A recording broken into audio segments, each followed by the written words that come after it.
seguir em frente. Deus vivo e poderoso, nós te glorificamos por esta hora, por esta manhã que o Senhor nos permite, por este momento inigualável, em que aqui viemos, ó Deus, para pagar o preço e para receber de Ti aquilo que é necessário para a nossa caminhada, ó Deus, para o nosso crescimento, para que nos tornemos dia a dia um instrumento nas Tuas mãos. Assim, Deus bendito, Deus glorioso, nós te pedimos a graça, te pedimos o favor, pois declaramos, confessamos que sem Ti nada podemos fazer, sem Ti não temos condições de falar, e sem Ti não temos condições de aprender. Por isso nos instrui e nos capacita para a honra e glória do Teu santo nome, em nome de Jesus. Amém. Amém. Aqui, hoje na nossa página 30, nós vamos seguir um estudo chamado As 70 Semanas de Daniel.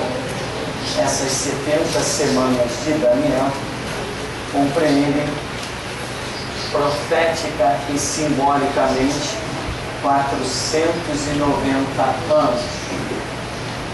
São as 70 semanas proféticas de Daniel.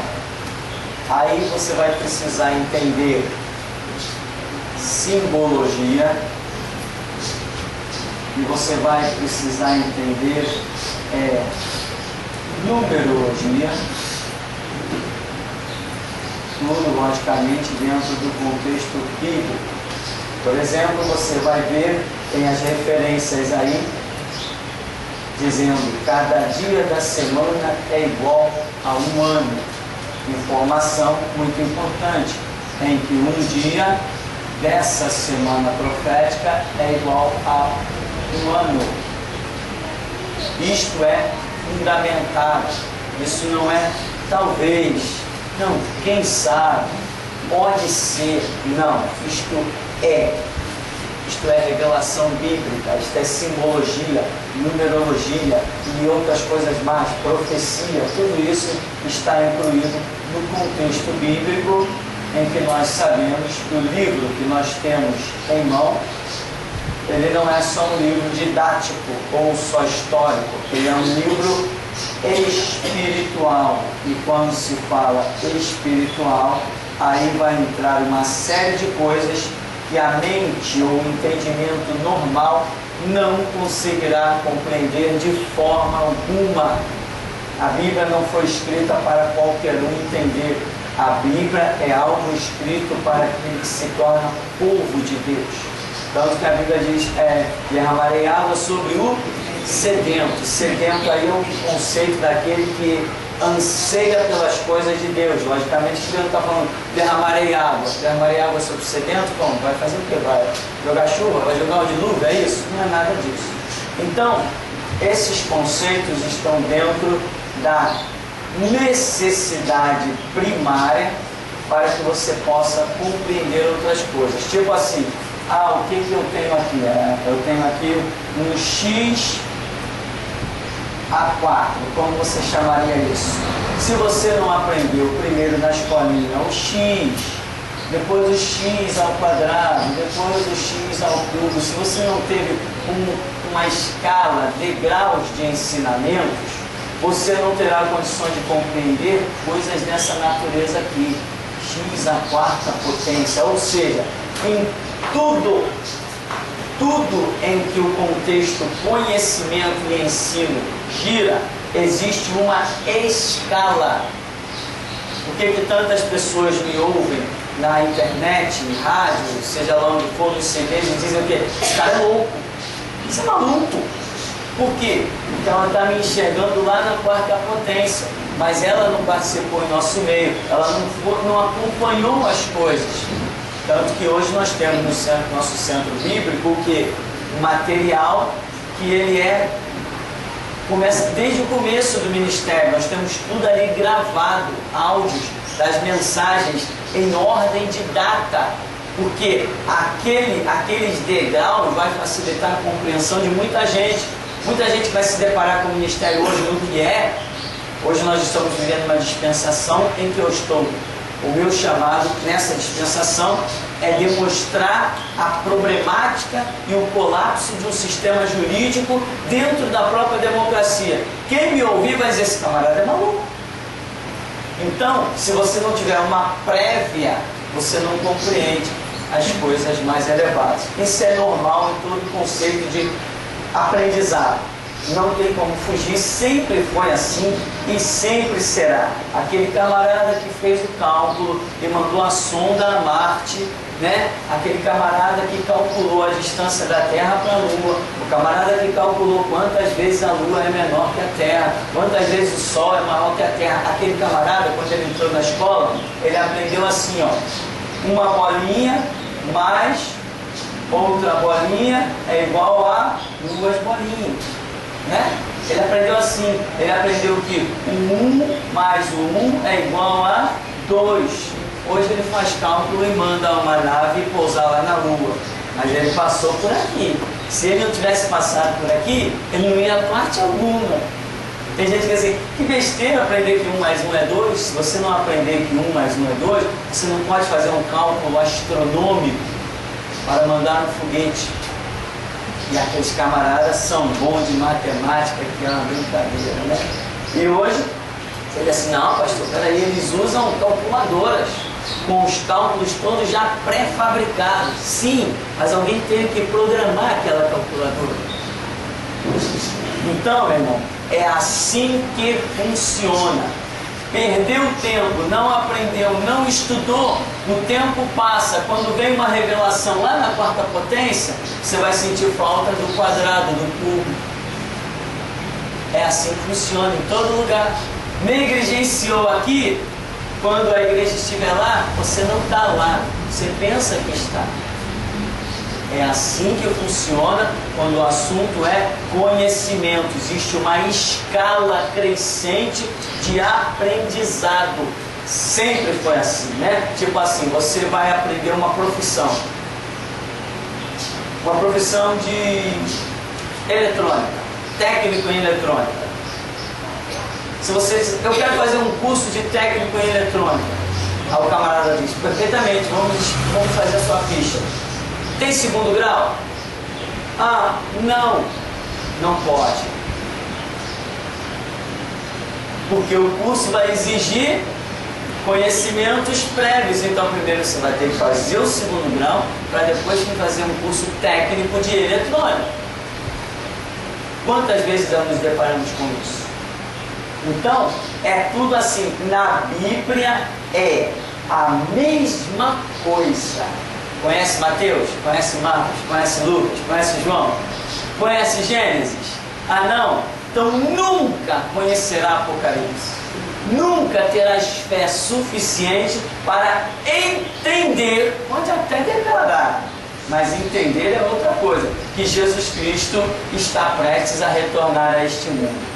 Falar as coisas que se ouve é um fato. Entender as coisas é outro diferente. Então tudo existe uma escala, né? Escala de aprendizado.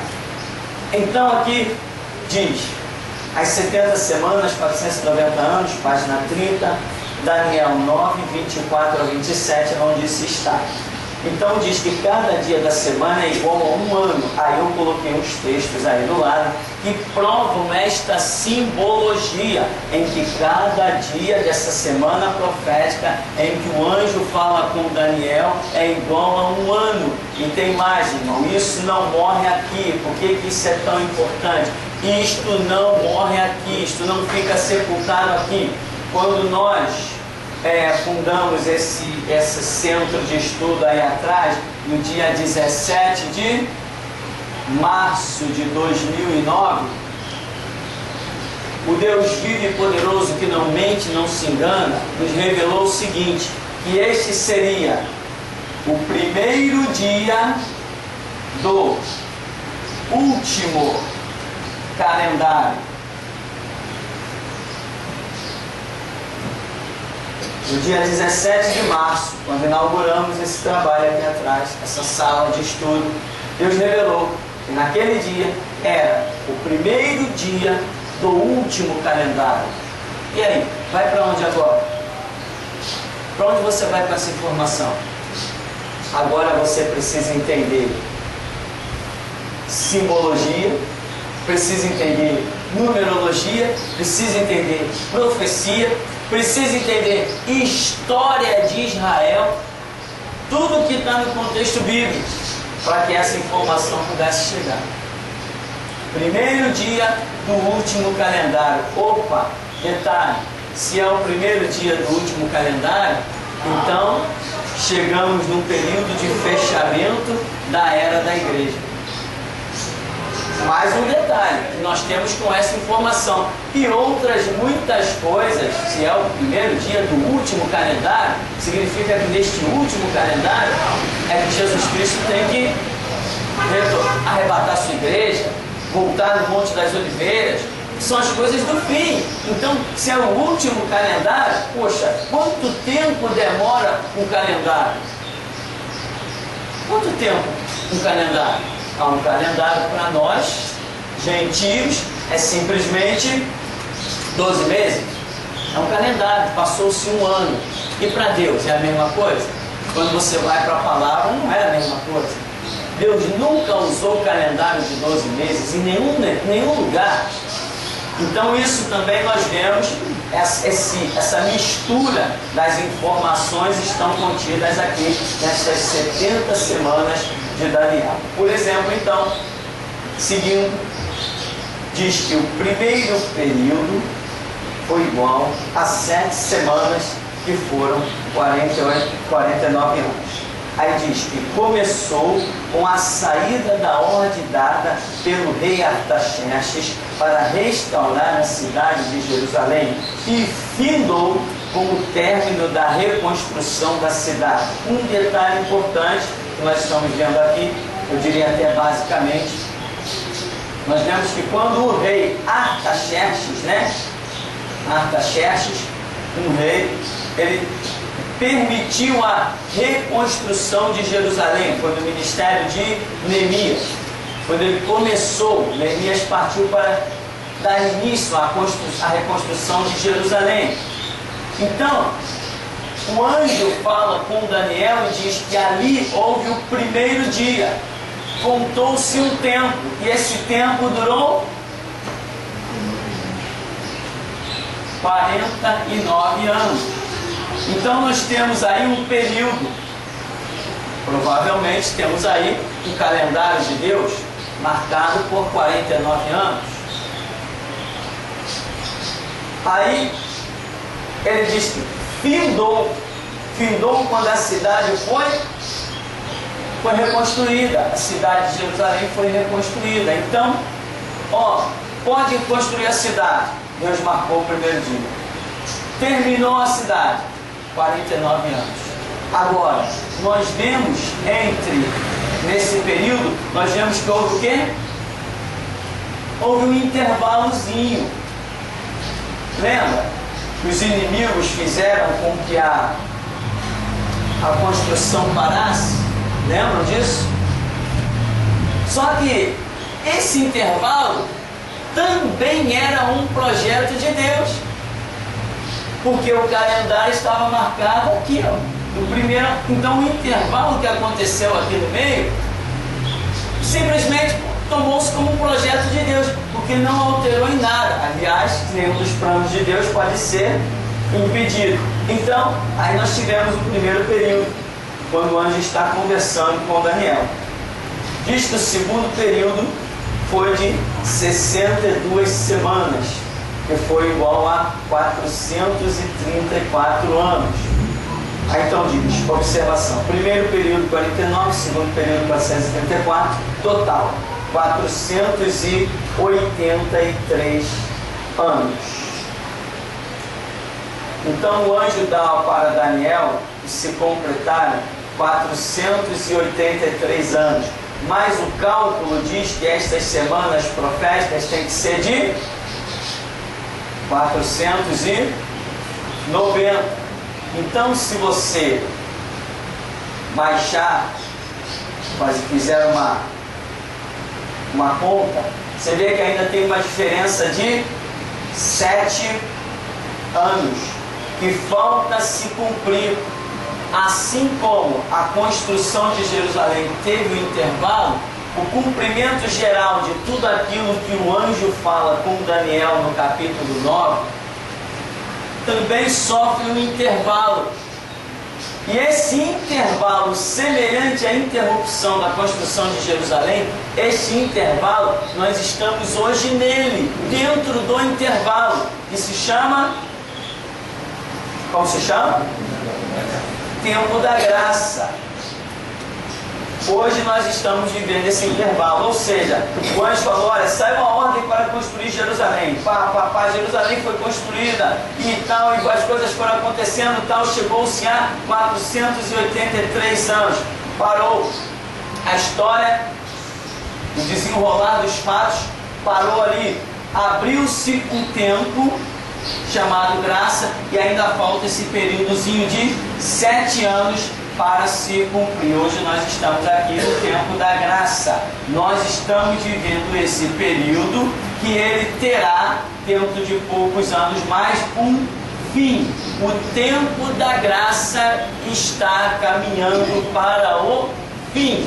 Por isso, chegamos ao primeiro dia do último calendário. Ora, se forem realmente 49 anos, então o tempo da graça termina dentro de 49 anos, porque em 2009, se for, eu estou dizendo se for, cada um anda na fé que alcançou, amém? Se for, então veja bem,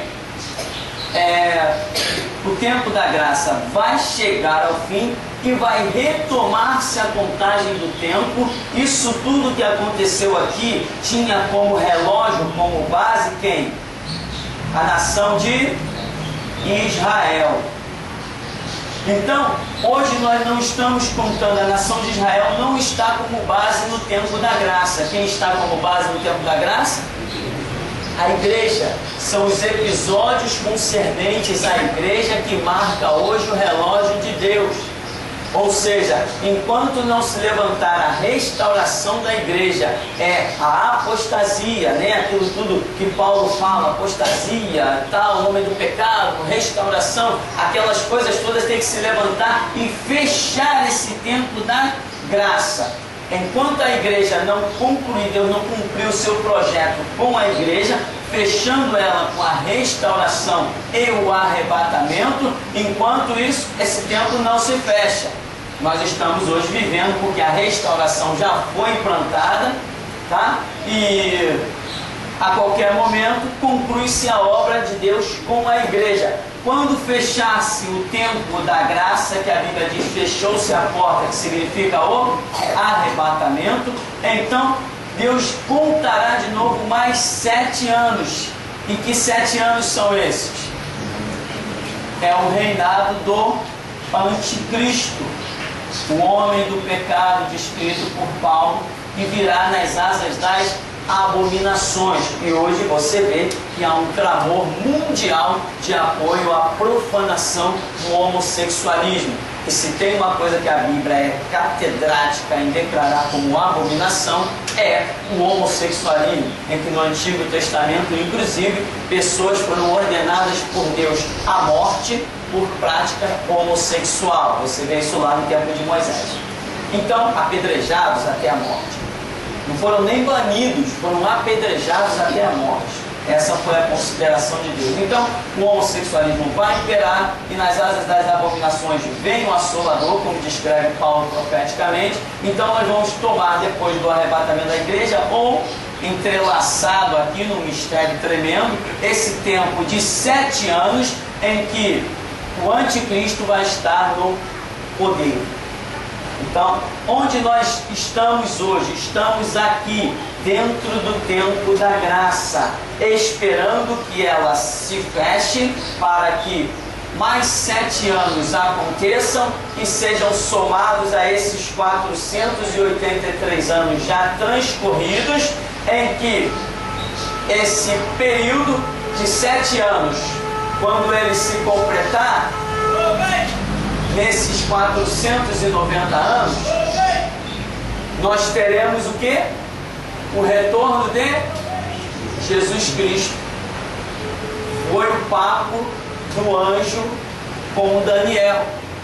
falando do cumprimento, depois falando da restauração da nação de Israel, uma série de coisas, e o mistério está nesse retorno de Jesus Cristo, quando se completarem 490 anos proféticos, que essa contagem está interrompida pelo tempo da graça, mas assim que o tempo da graça se fecha, transcorrem mais 7 anos para somar a esses que já transcorreram, dito lá pelo anjo Daniel, 483. Bem, a respeito desses 490 anos, Jesus deixou uma palavra tremenda quando Pedro pergunta: até quantas vezes pecará meu irmão contra mim que eu lhe perdoarei? 7 vezes? Jesus falou assim: não te digo que 7 vezes, mas 70 vezes 7 dá quanto? 490. Então Jesus já estava deixando uma dica. Até quantas vezes pecará meu irmão? 70 vezes 7 vezes? Não, 70 vezes 7. Por que Jesus usa essa expressão? Se ela não é real, literalmente ela não é real, mas ela é profética. Então Jesus está dizendo 70 vezes 7, ou seja, quando se cumprir o tempo de 490 anos, Ele vem sobre o Monte das Oliveiras e dá perdão a toda a nação de Israel, que vai clamar quando estiver cercada na batalha que nós conhecemos como Batalha do Armagedon. Então Jesus já deixou essa dica poderosa. Isso aqui é uma dica poderosa que Jesus já deixou para a nação de Israel e para nós também, que estamos discernindo o tempo das coisas. Então, você precisa muita leitura bíblica, muita caminhada na Escritura, né? Porque essas coisas aqui não são ensinadas porque você leu uma paginazinha, um versículozinho. Não é assim. Você tem que mergulhar na Escritura, tem que dar tempo ao tempo, tem que pagar preço em oração. E aí as coisas vão acontecendo. O Espírito Santo vai trazendo à sua memória as coisas necessárias. Bom, aí diz assim: quando acabou a construção de Jerusalém, as 7 semanas, 49 anos, primeiro período, terminaram, iniciando-se o segundo período, composto por 62 semanas. Este período começou com o término da construção de Jerusalém e terminou quando Jesus foi assunto aos céus. Os 2 primeiros períodos, que correspondem a 69 semanas, 7 mais 62, já se cumpriram. Desde a 69ª semana, quando o Messias foi assunto ao céu, até a abertura da última semana, estamos no período da graça e da longanimidade de Deus, segundo Pedro 3:9. Hoje nós estamos no período da graça. O período da graça terá um fim. Ele veio, quando Jesus disse: ide por todo mundo, pregai o evangelho a toda criatura. Ele vem com um período de evangelização. Esse é o período inicial da graça, quando se trata dos gentios. Mas esse período de evangelização, ele tem um fim. E aí nós tomamos parte no período de restauração.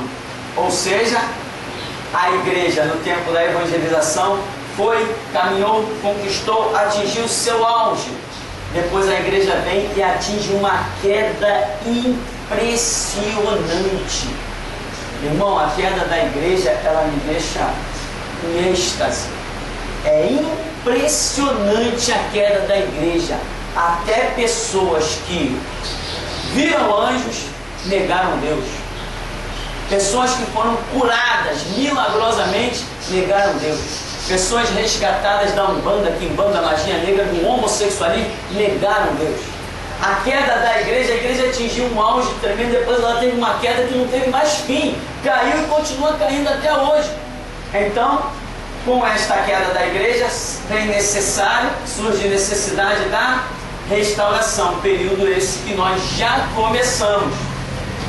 em que nós agora vamos transcorrer um tempo aí que nós não sabemos exatamente, mas desconfiamos esse tempo, por quê? Porque Deus nos revelou 17 de março como o primeiro dia do último calendário. Último calendário, dentro de uma dispensação, compreende período da restauração. Isto é certo. Exemplo, a nação de Israel vem caminhando no tempo da lei. Esse tempo da lei tem uma série de fatores, tem reis dentro dele, tem ministério sacerdotal dentro deles, tem profetas no meio desse ministério da lei concernente aos judeus, mas no final a Bíblia vem e diz que a lei durou até João. E quem foi esse camarada? Foi o restaurador, foi a voz da restauração para a nação de Israel. Então João fecha, a Bíblia diz que a lei durou até João. João vem com um período de restauração. Depois do período de restauração de João, aí Jesus Cristo é dado como Cordeiro de Deus que tira o pecado do mundo, e na pessoa de Jesus Cristo é instituído o tempo da graça, o tempo que nós hoje estamos vivendo. Mas até João foi lei, de João até a graça foi restauração. De Jesus até a próxima restauração da igreja, vai fechar o tempo da graça como um todo. Então, assim como houve para a nação de Israel no período final a restauração, assim também haverá para a igreja. Porém, o tempo exato disso desconfiamos, mas não sabemos. Detalhe é que João Batista conviveu junto com Jesus Cristo. João Batista e Jesus, a diferença de nascimento de um para o outro era o quê? 3 meses, né? 6 meses. 6 meses. Nasceram praticamente no mesmo ano. Não sabemos exatamente o tempo exato, mas foi a diferença de 6 meses, pode ter nascido até no mesmo ano. Porém, o ministério de João Batista era bem compreendido por ele, quando os discípulos disseram assim: aquele de quem tu deu testemunho está lá batizando. Aí ele falou assim: mas vocês são testemunhas de que eu farei, ele é maior do que eu, importa que ele cresça e eu diminua. Ou seja, diante da manifestação de Jesus Cristo, o ministério da restauração tem que subir. Então, primeiro ele vai se manifestar, o tempo da restauração é manifesto, cumpre o seu papel e Cristo é manifesto. Isso é matemática bíblica. Não tem para onde fugir. Isso aí não existe mais. Existe uma outra interpretação? Não existe nenhuma outra interpretação. Por quê? Porque Israel é o retrato da igreja. E sendo assim, nós já vimos que a história já aconteceu com Israel e vai acontecer com a igreja. Não tem para onde fugir. É isso e ponto final. Mas muita gente, por não conhecer alguns detalhes, principalmente por faltar na vida de algumas pessoas, um negocinho muito desprezado chamado oração. Muita gente não compreende porque falta isso aqui. Oração, clamor. Muita gente está acostumada a orar: Deus abençoe meu filho, Deus abençoe minha casa, Deus que não me falte o pão. Essa oração para a igreja é lixo, ela não presta para o reino de Deus. A oração verdadeira é uma oração de guerra. É uma oração de guerra. Deus me dá entendimento, eu quero fazer a sua obra. eu quero desfazer as obras do diabo, eu quero te servir. Mas como é? Deus, o meu pão de cada dia. Ai, Jesus, obrigado pelo pão de cada dia. Irmão, você já viu alguém servindo Jesus e pedindo esmola? Cadê? Quem é esse cara que serve Jesus e pede esmola? Me apresenta ele. Eu nunca conheci ninguém. Já vi gente pedindo esmola e se dizendo crente. Eu já vi, mas crente não era. Por exemplo, dessa igreja pentecostal Deus e Amor. Já cansei de ver gente daquela igreja pedindo esmola, porque lá não é igreja, e lá não tem Deus. Agora, quem serve a Jesus Cristo não pede esmola. Então para de fazer essa oraçãozinha mendiga. Parte para a guerra, parte para a batalha. Entra nas regiões celestiais, muda a história. Atue a de outros. Então, falta uma oração eficaz. Oração de coragem. Oração de valentia. Oração de entendimento. Essas coisas é que faltam. Quando falta a oração, meu irmão, aí falta a compreensão. Não tem condição de ir adiante de jeito nenhum. Mas nós temos que explicar essas coisas nesse lugar. Então, se você observar o livro de Daniel, aqui no capítulo 9, nós vamos dar uma lidinha. Deixa eu só pegar uma Bíbliazinha aqui.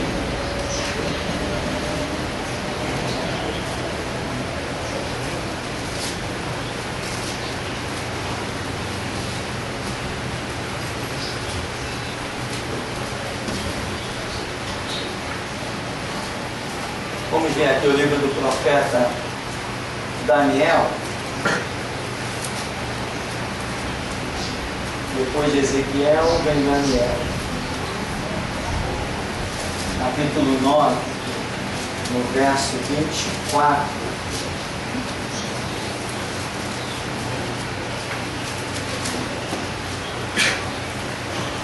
A partir do verso 20, diz assim, Daniel 9, 20. Falava eu ainda e orava, e confessava o meu pecado e o pecado do meu povo de Israel, e lançava a minha súplica perante a face do Senhor, meu Deus, pelo monte santo do meu Deus. Falava ainda na oração, quando o homem Gabriel, que eu tinha observado na minha visão ao princípio, veio rapidamente, voando, e me tocou a hora do sacrifício da tarde. Ele queria instruir-me, falou comigo e disse, Daniel, agora saí para fazer-te entender o sentido. No princípio das tuas súplicas saiu a ordem, e eu vim para te declarar, porque és muito amado. Considera, pois, a coisa e entende a visão. 70 semanas estão determinadas sobre o teu povo e sobre a tua santa cidade, para fazer cessar a transgressão, para dar fim aos pecados, para expiar a iniquidade, para trazer a justiça eterna, para selar a visão e a profecia e para ungir o santo dos santos. Sabe e entende, desde a saída da ordem para restaurar e para edificar Jerusalém, até a ungido ao príncipe, 7 semanas e 62 semanas. As praças e as circunvalações se reedificarão, mas em tempos angustiosos. Depois das 62 semanas, será morto o ungido e já não estará. E o povo de um príncipe que há de vir destruirá a cidade e o santuário. E o seu fim será num dilúvio. E até ao fim haverá guerra. Desolações são determinadas. Ele fará firme aliança com muitos por uma semana. Na metade da semana, fará cessar o sacrifício e a oferta de manjares sobre a asa das abominações, virá o assolador, até que a destruição que está determinada se derrame sobre ele. Essa parte, ela é muito detalhada, ela é brilhante, ela é fantástica, ela é extraordinária, e nós vamos dar uma olhadinha nela aqui, só para ressaltar a compreensão do texto, que é muito fantástico. Observe então o que diz. Daniel enfatiza muito que ele estava orando. Isso é um detalhe importante para a nossa vida pessoal. Diz que o anjo vem e fala com ele, o anjo Gabriel, quer instruí-lo. E diz que desde o princípio das orações veio para declarar, porque ele é muito amado. Então diz que 70 semanas estão, no verso 24, determinadas sobre o povo, sobre o teu povo, tá? Daniel, 70 semanas, que são as semanas proféticas que se dão de acordo com 490 anos, estão determinadas, Daniel, essas semanas sobre o teu povo. O que é teu povo? Judeus, nação judaica, ou seja, essas semanas, esse calendário, o contar desses anos, o mover espiritual está incluindo, Daniel, o teu povo, Israel, os judeus. Hoje Israel não está sendo contado. Hoje quem está em evidência é a igreja, não a nação de Israel. Então esse tempo sofreu uma interrupção. Justamente ele sofreu uma interrupção aonde? Nos seus 483 anos, aonde está faltando se cumprir 7 anos que tomarão início quando a igreja sai da terra e Deus volta a tratar com a nação de Israel. Amém? Se você já está catedrático. Então diz, sobre a tua cidade santa, para fazer cessar a transgressão, para dar fim aos pecados, para expiar a iniquidade, para trazer justiça eterna, para selar a visão e a profecia, para ungir o santo dos santos. Ou seja, isso aqui está falando do implante do reinado de Jesus Cristo.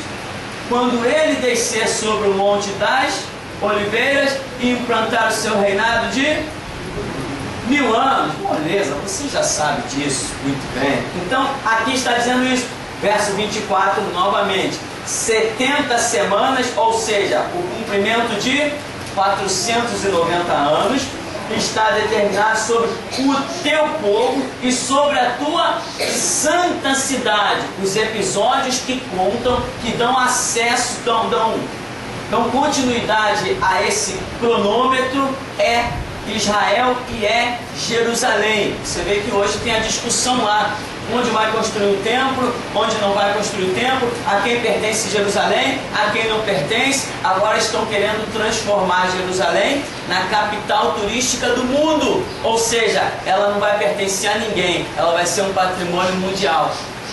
Quando decretarem isso, pode ser que o relógio de Israel retome a sua caminhada. Então, ainda aqui no verso 24, para fazer cessar a transgressão, é Cristo se manifestando, para dar fim aos pecados, para expiar a iniquidade, para trazer justiça, o quê? Eterna. Significa que haverá um implante de um reino que não passará a outra geração. Lembra da interpretação de Daniel quando da estátua que Nabucodonosor viu? Que a pedra cortada sem mão feria a estátua e demolia todos os impérios, e a pedra se transformava num grande monte. O que quer dizer monte? Presença de Deus, e enchia toda a terra. E Daniel dizia para o rei, e este reino não passará a outra geração. A história está sendo repetida aqui. Então, para fazer justiça eterna, para selar a visão e a profecia, quer dizer, está encerrado, completar. E selar entra no contexto de concluiu, está encerrada a história, ponto final. Então, expiar a iniquidade, para trazer justiça eterna, para selar a visão e a profecia, e para ungir o santo dos santos. O segundo santo dessa expressão, quem é? Nós todos aqueles que servem a Jesus Cristo. E o primeiro santo da expressão quem é? Ungir o santo dos santos. Quer dizer, o que é o ato de ungir o santo dos santos? É dar a ele a posição de trono, a posição de reinado. Então aqui está detalhadamente descrevendo aquilo que temos visto. Sabe e entende desde a saída da ordem. Aí ele começa a contar já de coisas antigas, história a respeito sobre as quais Daniel está inclusive orando, porque a Bíblia diz que Daniel está aqui se deparando com o rolo de qual profeta? Jeremias. Ele está lendo as profecias de Jeremias, e ele diz que ele entendeu pelas profecias que cabia o cativeiro de Israel seria de quanto tempo? 70 anos. Então Daniel está fundamentado na palavra e, Senhor, perdoa os pecados e tal, e Daniel está clamando por uma restauração, porque ele entende que o tempo do cativeiro tem que chegar ao fim. Então, depois das 62 semanas, verso 26, será morto o ungido e já não estará, e o povo de um príncipe. Então veja bem, depois das 62 semanas, então nós tivemos um período que foram as 7 semanas mais 62 semanas, que é igual a 69 semanas, ou seja, 483 anos. Fica faltando aí 7 anos, e aí que compreende uma semana que está faltando, porque cada dia é um ano, cada semana são 7 anos. Amém? Então está faltando uma semana, porque até aqui o anjo está dizendo, depois das 69 semanas, que ele descreve o primeiro período e o segundo período. Depois das 69 semanas, depois das 69 semanas, será morto o ungido. Quem é que foi morto? Exatamente nesse período? Jesus Cristo, o ungido, o santo dos santos, foi morto lá. Então, no verso de cima, 24, está falando o cumprimento geral da visão, quando somarem os 490 anos.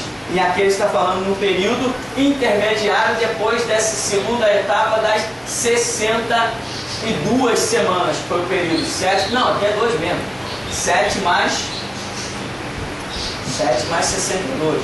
São 2 períodos, um período de 7, outro período de 62. Esses 7 foram 49 anos, foi o tempo da reconstrução da cidade de Jerusalém. Então, aí diz que o ungido é tirado, e depois, no verso 26,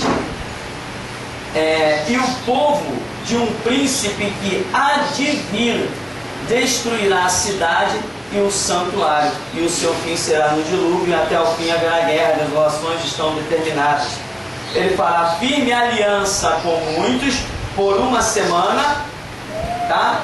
Essa semana aqui, ó, muitos, são esses 7 anos em que vai retomar a questão com a nação de Israel. Ele fará aliança com muitos por uma semana. Na metade dessa semana fará cessar o sacrifício e a oferta de manjares. Sacrifício e oferta de manjares é ritual da nação de Israel exclusivamente. Virá então e sobre as asas das abominações virá o assolador, até que a destruição que está determinada se derrame sobre ele. Então, este é um pouquinho da história profética contida ali nas 70 semanas. E por que nós estamos vendo isso? Justamente porque nós estamos pertinho do desfecho dessa história. Eu, particularmente, teve um camarada que me mandou um e-mail, ele falou algumas coisas interessantes, mas falou isso também. Ah, pastor, eu vi que você, numa pregação, declara que Jesus Cristo voltará em 2060. Errado. Eu não declaro que Jesus Cristo voltará em 2060. Eu declaro que eu creio que ele voltará mais ou menos ali, entre 2060 a 2070. Eu não estou declarando que ele voltará. Eu estou declarando que eu creio. Para mim isso é diferente. Eu não estou dizendo, ele vai voltar. Não. Estou dizendo, a minha expectativa, a minha fé, o meu entendimento é que desse período não passa sem que Jesus Cristo pise no Monte das Oliveiras. Posso estar errado? Admito até que, logicamente, eu posso estar errado, mas uma coisa eu sei que não estou errado, que de 2100 não passa mesmo. Agora, Jesus pode vir até 2099 e sair tranquilo. De 2100 passar, Jesus vai vir no ano 2101, mas não vai mesmo. Ele vem antes de 2100. Para mim, isso não é doutrina, Isso não é, entendeu, irmão? Isso é uma fé que eu tenho, é um entendimento. Assim como eu creio que Jesus Cristo está vivo, que me ouve, assim eu creio que Ele voltará nesse período. Assim como eu creio que a autoridade na minha vida para desafiar o diabo, desafiar os homens, desafiar as armas, assim como eu creio nisso, eu creio nisso aqui também, que Ele voltará nesse período. E se Ele não voltar? Pouco importa, se Ele não voltar, é a minha fé. Não vai alterar nada se eu viver até 2080 e dizer Jesus ainda não veio, mas vão estar esperando a qualquer momento. É a minha fé, é o meu entendimento, é o meu conhecimento, até que alguma coisa da Escritura, alguma revelação mude esta minha opinião. Então vamos dizer, você declara que Jesus voltará no ano 2060? Eu falei, não declaro, eu creio. Eu creio que Ele voltará no ano entre 2060 e 2070. Eu creio. Eu posso crer? Tenho direito a crer? Agora, declarar, só se eu tivesse assim uma prova fora da minha própria fé. Se eu pudesse chegar para alguém que está vendo, irmão, que é 1 mais 1 igual a 2. Mas nós sabemos que os números, eles variam, o nosso próprio calendário tem erros. Hoje nós não estamos em 2009. Hoje nós estamos em que ano? 2014. Quem sabia disso? 1, 2, 3. Hoje nós estamos em 2014. Por quê? Foram descobertos ao longo da história erros de calendário. Então, eu não posso dizer, Jesus veio em 2060.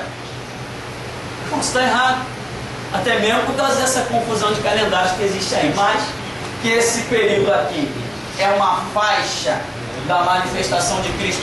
Para o meu entendimento, eu tenho estudado tantas coisas, eu tenho direito de ter uma opinião, né? Então, a minha opinião é essa. Esse período seria, para mim, o retorno de Cristo. Mas, se Ele não vier nesse período, uma coisa eu posso garantir. Aí a minha fé se torna mais terrível. De 2100, não passa. Nesse período de 100 anos, que é chamado de manhã do milênio,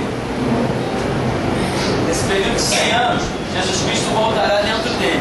Hoje nós já estamos em 2009, vamos arredondar, 2009. Mas, que vai passar de 2100, mas isso não vai mesmo. Bom, quem viver, verá. Eu acho que até lá eu não estou por aqui não. Eu acho. Então, para nós concluirmos aqui essa partezinha, né? Diz então, as coisas são com relação ao povo de Daniel, a cidade de Daniel. Nós vemos que aqui vai haver o cumprimento. O Messias, quando for implantado no final dos 490 anos proféticos, com relação à nação de Israel, ele vai pôr fim à iniquidade, vai acabar com o iníquo, ele vai, tudo aquilo que nós lemos no verso 27, né, vai expiar os pecados. Tudo isso vai acontecer no cumprimento dos 490 anos.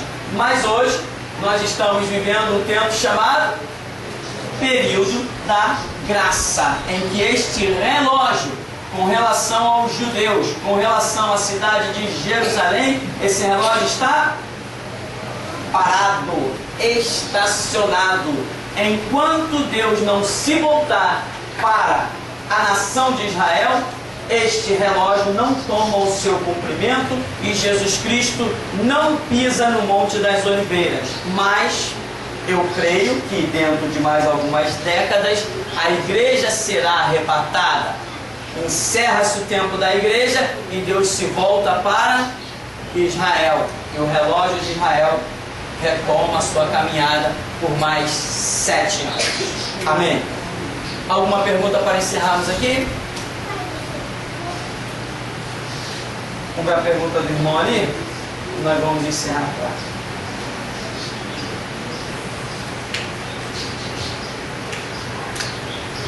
Eu achava que a igreja ia atravessar um pouco esse terceiro período, pastor. Terceiro milênio? Não, terceiro período, de 7 anos. Mas antes disso, a igreja arrebatada não tem Não tem aquela passagem que o anticristo faz um pacto com Israel? Sim, sim. 3 anos e meio cessa, a igreja não pega isso? Perfeito. Não, veja bem, o que acontece? Nós aqui estamos tratando de uma forma simplificada e arredondada. Arredondando a situação, porque existem alguns detalhes. Por exemplo, lembra que eu falei que João Batista, né, viveu no mesmo tempo que Jesus Cristo, mas nós conseguimos ver distintamente o ministério de cada um. Porém nós vemos, né, alguém dizendo, Senhor, para João Batista, aquele lá está batizando. Ora, João Batista ainda está exercendo o seu ministério, mas o ministério de Jesus também já está tomando um cumprimento. Então nós vemos aí um entrelaçamento. João Batista entra na era de Jesus, Jesus está também na era de João Batista. Porém, nós vemos algo muito diferenciado, detalhadamente diferenciado. Agora, quando Jesus institui pela sua morte o tempo da graça, cadê João Batista? Já tinha ido há muito tempo. Então nós vemos as coisas assim. Agora, o que eu vejo também? A lei durou até João, mas João veio com algum papo de que tinha abolido a lei? Eu pergunto, a lei durou até João, mas ainda no tempo de João, a lei ainda tinha o seu valor? Sem dúvida, porque o próprio Jesus ainda vai fazer menção de coisas da lei. Então a lei ainda tem lá conceitos. Então nós vemos mais uma vez um entrelaçamento. O que vai acontecer aqui com a igreja que vai ser arrebatada? A igreja dos últimos dias que vai ser arrebatada, ela vai estar vivendo um período em que o anticristo já vai estar reinando. Embora sejam ministérios bem distintos de cada um, tanto do anticristo quanto da igreja que vai estar incendiando o mundo de uma maneira completamente sobrenatural, a igreja das últimas horas vai ser uma coisa indescritível. Ainda assim nós vamos ver um entrelaçamento. Nós veremos a igreja penetrando, porque a parábola das 10 virgens de Mateus 25 diz que à meia-noite foi que ouviu-se um grito. Se é meia-noite, alguém está gritando para despertar as igrejas. Então tem um grito que está na meia-noite, e esse grito quer despertar as igrejas. Aonde? Tudo isso no período da meia-noite. Então nós vemos o grito, vemos igrejas dentro da meia-noite. Meia-noite é o reinado do cara, do homem das trevas. Então nós vemos também um entrelaçamento. Porém, o brilhante é isso, que embora nós possamos ver, tenhamos condições claras e óbvias de ver o final de cada ministério especificamente, e o início de cada ministério ou dispensação especificamente, ainda assim conseguimos milagrosamente detectar o entrelaçamento entre as dispensações. Isso acontece. Por exemplo, hoje, estamos no tempo da restauração? Estamos, mas não tem igreja ainda vivendo o tempo da evangelização? Eu assisti tem que registrar essa, né?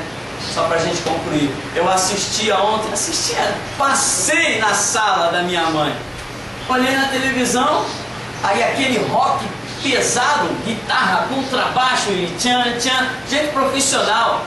Aí aqueles camaradas rodopiando assim no palco, né? Que nem aqueles panqueiros que põem as costas no chão e rodopia e vira cambalhota, aquela coisa toda assim, aquela animação.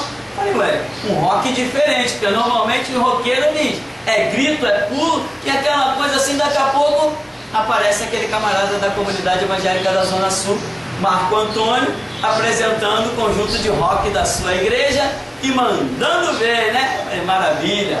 Quanto à música, gênero musical não me escandaliza não, irmão. Mas tá rodopiando, virando cambalhota, os caras vão para a igreja, ao invés de ir para a igreja para estudar a Bíblia, vai para a igreja para aprender passos, coreografia. Isso é lixo, isso é queda da igreja. Para mim não é mais igreja. A comunidade da Zona Sul para mim não é mais igreja. Já não é há muito tempo, porque a política já desfila lá há muito tempo. Então, hoje nós estamos no período da restauração, mas ainda tem gente entrando para igrejas que ainda pregam vamos assim dizer, entre aspas, muito entre aspas, a tal da evangelização. Ainda tem gente entrando, de vez em quando você ouve algumas pessoas dizer, eu me converti em tal lugar, eu me converti em tal lugar. Essas pessoas que se converteram na evangelização, que ainda está existindo, vamos assim dizer, elas terão que vir para a restauração. Restauração não é ir para uma igreja, restauração é ter um entendimento. Terão que ter um entendimento de restauração para daí poder ser arrebatado. Se não entender a restauração, se permanecer na era da evangelização, não será arrebatada. E isso eu afirmo. Não será arrebatada. Já não é o que eu creio, é o que eu afirmo mesmo. Isso eu afirmo. Se não conhecer restauração, não será arrebatada. Amém? Vamos dar uma paradinha para a gente beber uma água bem gelada.